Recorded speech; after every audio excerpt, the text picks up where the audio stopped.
ভাইজান আপনাদেরকে না একবার ওখানে নামাইলো। আমরা চলতে থাকি, ভাই দিচ্ছিলাম আপনারা একটু পদ্মা সেতুর রাতের ভিউটা দেখে আসেন।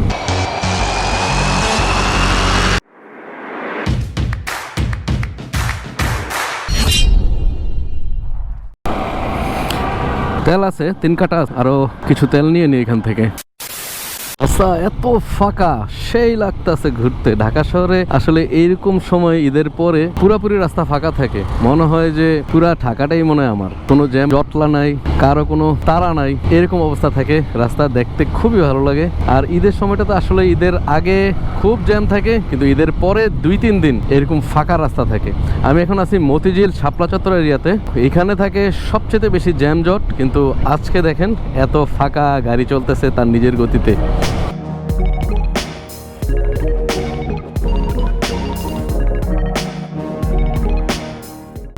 থাম্বনেল দেখেই বুঝে গেছেন কোথায় যাচ্ছি।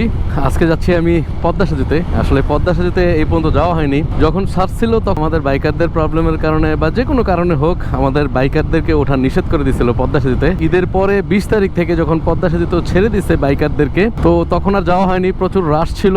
আর এখন যেহেতু একটু ফ্রি টাইম আছে, ঢাকা ফাঁকা, তো আজকে বাইক নিয়ে যাচ্ছি।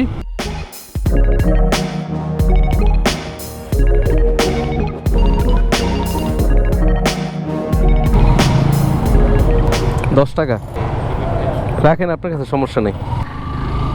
মেয়র হানিফ ফ্লাইওভারের প্রথম টিকিট কাটলাম। আমি চেষ্টা করবো আপনাদেরকে পদ্মা সেতুর ওই পার পর্যন্ত যাওয়া এবং ফিরে আসা পর্যন্ত কয়টা টিকিট লাগে আর কত টাকা খরচ হয় আপনাদেরকে দেখানোর জন্য। তো মোটামুটি ভালো টাকাই খরচা হবে, পদ্মা সেতু দেখতে যাব, একটু খরচা তো বহন করতেই হবে। সময় যখন 4:30, মানে 4:29, তখন আমরা আছি মাওয়া হাইওয়ে এক্সপ্রেস ওয়েতে। স্বপ্নের সেতু, সবাই যেতে চায়, আমি এখন পর্যন্ত যাইনি, শুধু দূর থেকে দেখছি। আকাশটা একটু মেঘাচ্ছন্ন, একটু টিপটিপ বৃষ্টি হয়েছিল ঢাকাতে, কিন্তু এখন দেখা যাচ্ছে সূর্যটা একটু উঁকি মেরে উঠতেছে। তো এই সূর্যের আলোটা যদি থাকে আর আবহাওয়াটা অনেক ঠান্ডা লাগতেছে, ঢাকার সিটির ভিতরে যেরকম গরম একটা ভ্যাপসা ছিল ভাব একটা, সেই ভাবটা এখানে নাই। চলতে থাকুন আমার সাথে, আশা করি আপনাদেরও ভালো লাগবে। কবির ভাই আর আমরা দুইজনে যাচ্ছি, সাথে আছে আমার ব্ল্যাক ডায়মন্ড। এখন পর্যন্ত ইন্ট্রো দেওয়া হয়নি, তো ইন্ট্রো দিয়ে নেই।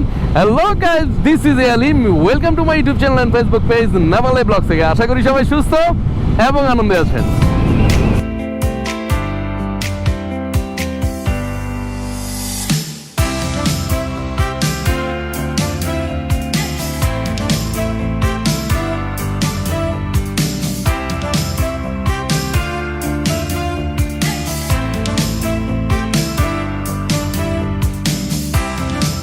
আমি একটু এক্সাইটেড পদ্মা সেতুতে আজকে যাব। আর পদ্মা সেতুতে যাওয়ার অনেকগুলো অপশন ছিল, কিন্তু আমার মনে ইচ্ছে ছিল যেহেতু বাইক বন্ধ করছে, যেদিন বাইক ওপেন হবে সেদিনই আমি বাইকে উঠবো পদ্মা সেতুর উপরে। তো সেই কাঙ্ক্ষিত দিনটা আজকে আসছে, আমি একটু এক্সাইটেড। আমি জানি এক্সাইটমেন্টে একটু বেশি স্পিড আপ হয়ে যাচ্ছে, সেটা করা যাবে না। চলে আসছি জাতির পিতা বঙ্গবন্ধু শেখ মুজিবুর রহমান মহাসড়কে। আর আমরা এখান থেকেই আরেকটা টোল পোস্টের টাকা দেবো। ও হো, ধাক ধাক ধাক ধাক।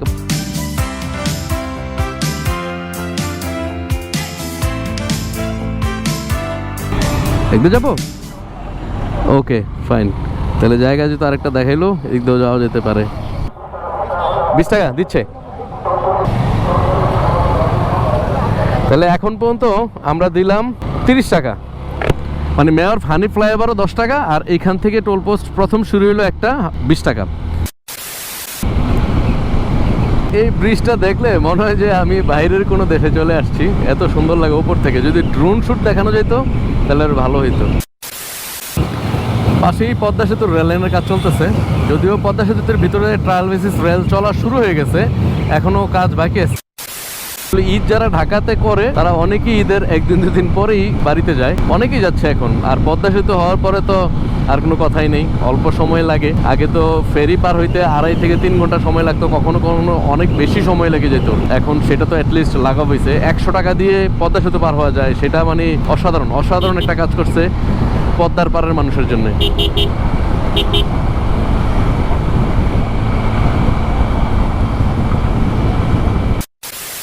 মনে হয় আমি চলে আসছি, হয়তো বামের লেন দিয়ে যেতে হবে। মোটরসাইকেল লেন প্রচারে জেলা পুলিশ মুন্সিগঞ্জ, বাম দিক দিয়ে রাস্তায় চলুন। হ্যাঁ, আমরা বাম দিক দিয়ে মোটরসাইকেলে যাব।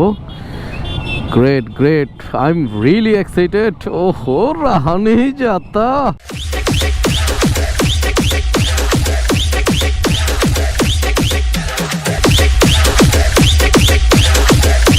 ও বড় বড় করে দেওয়া আছে মোটরসাইকেল লেন। না ভালো লাগতেছে, প্রাউড ফিল হচ্ছে, না আমাদের নিয়ে কেউ ভাবছে। ও নাইস নাইস। হ্যাঁ অনেকভাবে বোঝানোর চেষ্টা করছে, হোক সার্ভিস লেন দিছে অল্প একটু। ও লম্বা লাইন, অনেক লম্বা মোটামুটি। ফাইনালি আমি টোল পোস্টের সামনে, বাইকের জন্য যেতে হবে 100 টাকা। অ্যানাউন্স করে দিচ্ছে ওরা মাইকে, ব্রিজের উপরে দাঁড়ানো নিষেধ এবং ছবি উঠানো নিষেধ, সাইডের উপরে চালানো যাবে না, আর সার্ভিস লেনের বাইরেও যাওয়া যাবে না। তো আমরা অবশ্যই নিয়মটা দিছে, সেই নিয়মের ভিতরে থেকে আমরা বাইক চালিয়ে দেখাবো যে আমরা নিয়মের ভিতরে থাকতে পারি। ওহো ফাইনালি পেড করা শেষ। আমি পদ্মা সেতুর দিকে আগাচ্ছি সামনে। আর এক্সাইটেড হব না কেন ভাই, এত সুন্দর একটা ব্রিজ বানানো হয়েছে যেটাতে এখন পর্যন্ত উঠতে পারি নাই। ছবিতে দেখছি, দূর থেকে দেখছি, ফেরিতে যাইতে দেখছি, কিন্তু বাস্তবে দেখি নাই। তো আজকে সেই বাস্তবটা নিজের স্বচক্ষে দেখতে যাচ্ছি, আর স্বপ্নটা পূরণ হতে যাচ্ছে। সার্ভিস লেনটা দিছে, যদিও এই সার্ভিস লেনটা থাকবে না একটা সময়, যদি আমরা নিয়ম মাফিক চালাইতে পারি বাইক এবং পদ্মা সেতুর উপরে দেখাইতে পারি যে আমরা নিয়ম মানতে জানি। আসলে আমরা নিয়ম মানতে জানি, কিন্তু কিছু কিছু আমাদের ছাপরি বাইকার আছে যারা অ্যাকচুয়ালি এই প্রবলেমগুলো ক্রিয়েট করে, অপ্রয়োজনীয় টানাটানি, অপ্রয়োজনীয় ডিস্টার্ব। তাদের দোষের জন্য আমরা যারা নিয়ম মেনেও বাইক চালাই তারাও চালাইতে পারতেছি না। তো যাই হোক, আমাদেরকে যেহেতু দিছে সেটা আমরা চালায় দেখাবো যে আমরা এই নিয়মের ভিতরে চালাইতে জানি। তো আশা করি ব্যারিকেডগুলো দেওয়া আছে, এই ব্যারিকেডগুলো সরাই দেওয়া হবে, আমরাও মেইন রোডে একদিন উঠবো ইনশাআল্লাহ। ব্রিজের দিকে উঠি। ওফ আমি বলতে বলতে কি বলবো, এত খুশি। इतनी खुशी, इतनी खुशी, इतनी खुशी मुझे आज तक। এটা হচ্ছে ট্রেনের রাস্তা ভাই, উপর দিয়ে। ওহো ফাইনালি ভাই পদ্মা ব্রিজের উপরে, বুঝতে পারতেছেন কবে আপনার কেমন লাগতেছে ভাই? খুব ভালো লাগতেছে না? অসাধারণ অসাধারণ লাগতেছে। কিন্তু যদি সার্ভিস লেনটা না দিত, সেটা দিয়ে চললে একটু প্রাউড ফিল হতো, মনটার ভিতরে শান্তি পেতাম। কিন্তু তারপরে যদি দিছে, মনে অনেক শান্তি লাগতেছে যে উঠতে দিছে।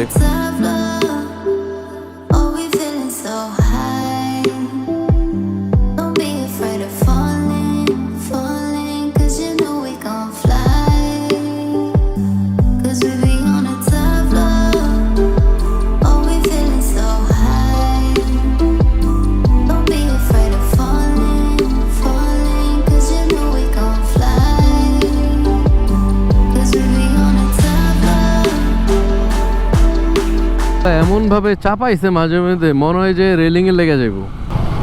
ওরে বাবা, রেলিং কোথায় এসে দাঁড়াইছে! ওহো কি অবস্থা, মনে হয় বাঁকা হয়ে ভিতরে চলে গেছে। কিছু কিছু জায়গায় তো দড়ি নিচে নেমে গেছে।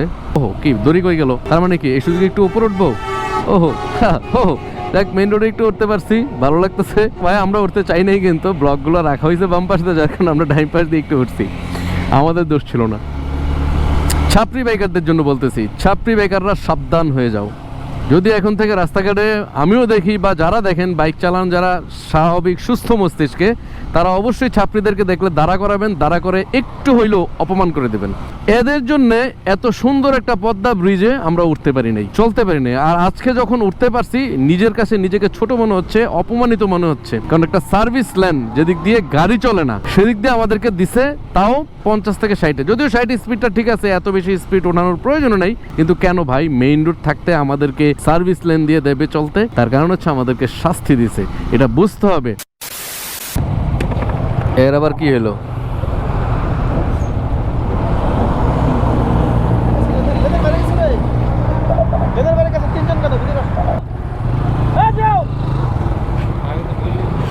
ওনাদেরকে তো ওইখানে আটকাইছিল মনে হয়, কিভাবে একবার ওদেরকে কিন্তু নামাইছিল, কেন আবার আসছে 3 জন নিয়ে? মানে একটা নিয়ম মানতে এদের কষ্ট হয় খুব বেশি।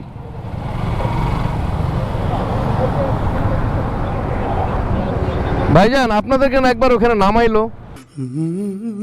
আমাদের এই লোকজনগুলো আসলে বিবেক কবে যে খুলবে মাথা।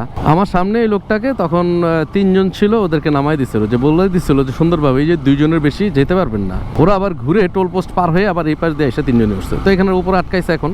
তো এইটাও কিন্তু একটা নিয়ম ভাঙ্গা। মাত্র ছাড়লো 20 তারিখে, এখনই মানে আমাদেরকে দাঁড়া করে অপমান, গজব বেজ্জতি রে ভাই। আমার এই ভিডিওটি যারা দেখছেন তাদের জন্য একটু ইনফরমেশন দিয়ে রাখি। আপনারা টোল পোস্টে যখন ক্রস করবেন কি কি নিয়ম? নাম্বার 1, 2 জনের বেশি আরোহণ করতে পারবেন না, অবশ্যই 2 জন হেলমেট পরে চলবেন। নাম্বার 2, সার্ভিস লেনের বাইরে যাবেন না। নাম্বার 3, গতি 60-এর উপরে উঠাবেন না। নাম্বার 4, অবশ্যই কোথাও আমরা দাঁড়াবো না, বাইক রানিং অবস্থা থাকবে যদি আমাদেরকে ওইখানকার পুলিশ বা যারা দায়িত্ব আছে তারা যতক্ষণ আমাদেরকে না দাঁড়া করাবে। নাম্বার 5, অবশ্যই কোথাও দাঁড়িয়ে ছবি বা কোনো কিছু উঠানোর চেষ্টা করবেন না। নিয়মগুলো খুবই সহজ এবং সহজ শর্ত, খুব বেশি কঠিন কিছু না। ওহো, এখানে তো আবার সার্ভিস লেনের ব্লক নাই, তারপর আমরা সার্ভিস লেনের ভিতরেই থাকবো, নিয়ম ভাঙবো না, কারণ এটা হচ্ছে আমাদের জন্য একটা চ্যালেঞ্জ এবং আমরা এই চ্যালেঞ্জে উত্তীর্ণ অবশ্যই হব। তো তার জন্য আমাদের বাইকার গ্রুপের বা বাইকার ভাই ব্রাদার তাদের সবার উদ্দেশ্যে বলতেছি, অবশ্যই আমরা এই নিয়মটা মেনেই বাইক চালাবো পদ্মা সেতু যতদিন পর্যন্ত না আমরা সার্ভিস লেন থেকে মেইন রোডে উঠতে পারতেছি। আমরা চলে আসছি পদ্মা সেতুর এই পারে, ভাঙ্গাতে সার্ভিস এরিয়া 2। আমরা ব্রিজ পার হয়ে এই পারে চলে আসছি, মানে ভাঙ্গার এই পারে আর কি। তো এই পার থেকে এখন আর বেশিক্ষণ সময় কাটাবো না, এখান থেকে বেরিয়ে যাবো, কারণ যেহেতু মেইন উদ্দেশ্য ছিল আমরা ব্রিজটা ঘুরবো, আর ব্রিজটা পার করে এই পারে আসার পরে এখন আবার ঘুরে ওই পারে যাবো। তো চলুন আর দেরি করবো না, এখান থেকে বেরিয়ে যাই। ওহো, সুরঙ্গ টানেল। এই টানেল দিয়ে এখন আমরা টান নিয়ে আবার ডাইনের দিকে গিয়ে আবার ব্রিজে উঠে যাব।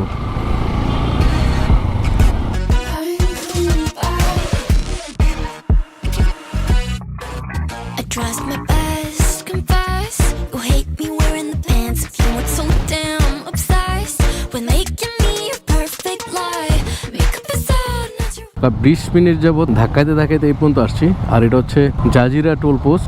সময় বাঁচানোর জন্য সেতু, আর সেই সেতুতে উঠতে এত যদি জ্যাম খাটায় উঠতে হয়, বাইক একটা আরেকটা পায়ের সাথে পায়ে লেগে যেতেছে এমন অবস্থা। মানে মনে হচ্ছিল যে আমরা হচ্ছে ভেড়ার পাল, আমরা অগোছালোভাবে চলি আর সেটাকে ওরা শেপে আনছে, আর সেটার দোষ আমাদেরই। আর আমরা এখন প্রমাণ করব আমরাও ভেড়ার পাল না, আমরা হচ্ছে মানুষের পাল, এবং আমরা মানুষের মতো সুন্দরভাবেই বাইক চালাবো নিয়ম মেনে।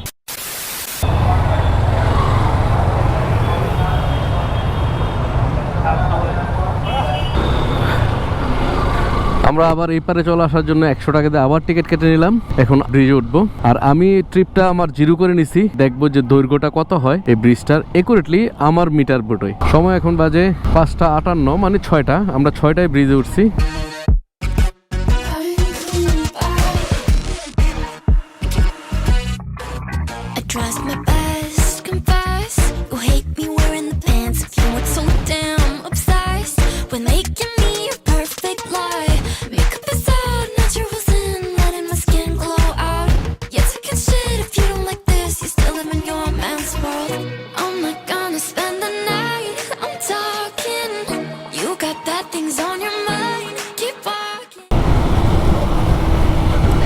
আমরা ব্রিজ থেকে নেমে গেলাম, ব্রিজ শেষ। দ্যাট মিনস 8 কিলোমিটার দৈর্ঘ্য হচ্ছে এই ব্রিজটা। আমরা এখন ওই রোডটা দিয়ে নদীর পাড়ে একটু যাব। আমরা পদ্মা সেতু ঘুরে আইসা এখন একটা চায়ের দোকানে বসছি, একটু চা খেতেছি, যেহেতু আমরা 2 জন আসছি। হচ্ছে কবির ভাই, 6-7টা বাজতেছে সময়, আর একটু পরে আমরা একটু বেরিয়ে যাবো। আর এখানে চা চলতেছে, চায়ের বিরতির পরে আমরা বেরিয়ে যাব আবার ঢাকার উদ্দেশ্যে। সময় যখন 7:30, 7:35, মাওয়া হাইওয়ে রোড ধরে আবার চলে যাচ্ছি ঢাকার উদ্দেশ্যে। আমরা দিনে ঢুকছিলাম, বেরিয়েছি রাত্রে। আপনাদেরকে পদ্মা ব্রিজটা না দেখলে কেমন হয়? আমরা চলতে থাকি, বাই দিস টাইম আপনারা একটু পদ্মা সেতুর রাতের ভিউটা দেখি।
আমরা চলে আসছি মেয়র হানি ফ্লাইওভারে, আর এখান থেকেই আমরা কমলাপুর দিয়ে নেমে যাব। ভিডিওটি কেমন লাগছে, যদি ভিডিওটির কোনো কিছু আপনাদের কাছে ভালো লাগে থাকে তাহলে একটু লাইক, আর যারা চ্যানেলটিতে নতুন তারা সাবস্ক্রাইব করে হয়ে যাবেন আমাদের ফ্যামিলি মেম্বার। যারা অলরেডি সাবস্ক্রাইব করে ফেলেছেন তাদেরকে অনেক অনেক ধন্যবাদ। তাহলে দেখা হচ্ছে এমনই কোনো নতুন ভিডিওতে, ততদিন আমরা সবাই থাকবো সুস্থ এবং আনন্দে ইনশাআল্লাহ।